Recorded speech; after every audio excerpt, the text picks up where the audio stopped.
Hello আমার মিষ্টি বন্ধুরা, তোমরা সবাই কেমন আছো? তো সবারই তো পিকনিক করা হয়ে গেল। দেখো কাল আমরা এখানে পিকনিক করেছি। দেখো রান্নার জন্য সব উপকরণ কাটা হয়ে গেছে। ফুলকপি আলু দিয়ে একটা তরকারি হবে, আর তোমার পনির দিয়ে, আর তোমার কাবলি ছোলা দিয়ে হবে। এখানে দেখো ফ্রাইড রাইস করার জন্য চাল রাখা আছে, ফ্রাইড রাইস করার জন্য, আর মুরগি রাখা আছে। তো দেখো কোনো রান্না কমপ্লিট হয়নি আমাদের, মাটন হচ্ছিল। এখানে বেগুনি করার জন্য বেগুন কাটা হচ্ছে।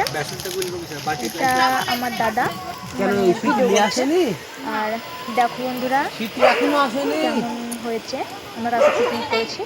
শুধু লাইটগুলো দেখো বন্ধুরা, ওয়াও খুব সুন্দর হয়েছে। দেখো আমি দেখো দাঁড়িয়ে আছি, আমার পেছনটা দেখো, এগুলো মানে সাজানো হয়েছে, খুব সুন্দর হয়েছে। দেখো দেখো আমি হেঁটে হেঁটে যাচ্ছি। তো কেমন হয়েছে প্লিজ বন্ধুরা কমেন্টে জানাবে। ভালো লাগলে আমাকে লাইক করো। তো দেখো ওপরের লাইটগুলো শুধু দেখো কি সুন্দর হয়েছে। দেখো উপরের লাইটগুলো দেখো কত সুন্দর হয়েছে, মানে বক্স টক্স সবই ছিল। তো দেখো বন্ধুরা টেন্ট করা আছে, মানে যারা ধরো বাচ্চা টাচ্চা নিয়ে আসবে, আর ঠান্ডার সময় তো একটু তার জন্য টেন্ট করা হয়েছে, যে বসে থাকবে এটাই। তো দেখো আমি শুধু বারবার ঘুরছি, আমার তো খুব ভালো লেগেছে। কালকে পিকনিক করে খুব আনন্দ পেয়েছি। তো বন্ধুরা আমাদের পিকনিক করতে কালকে রাত প্রায় 2টো বেজে গেছিলো, যখন টেন্ট করেছি। তো টেন্টটা তোমাদের সাথে শেয়ার করছি, দাঁড়াও একটু, টেন্টটা তোমাদের সাথে শেয়ার করছি।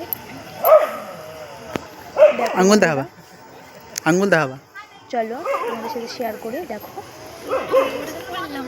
আর বেলুন টেলুন হাবি এগুলো দিয়ে সাজানো হয়েছিল, এগুলো দিয়ে সব সাজানো হয়েছিল। তো দেখো কেমন হয়েছে জানাবে কিন্তু বন্ধুরা কমেন্ট করে।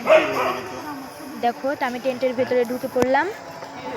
দেখো বন্ধুরা, দেখো খুব সুন্দর হয়েছিল। তোমার রান্নার জন্য লোক ছিল, তোমার চেয়ার টেবিল মানে সব কিছুই এটাই। আর আমাদের এখানে একটা বড় বাগান আছে, বাগানে পিকনিক করেছি বন্ধুরা। বাগানে পিকনিক করতে কেমন লাগে একটু জানাবে কিন্তু, হ্যাঁ।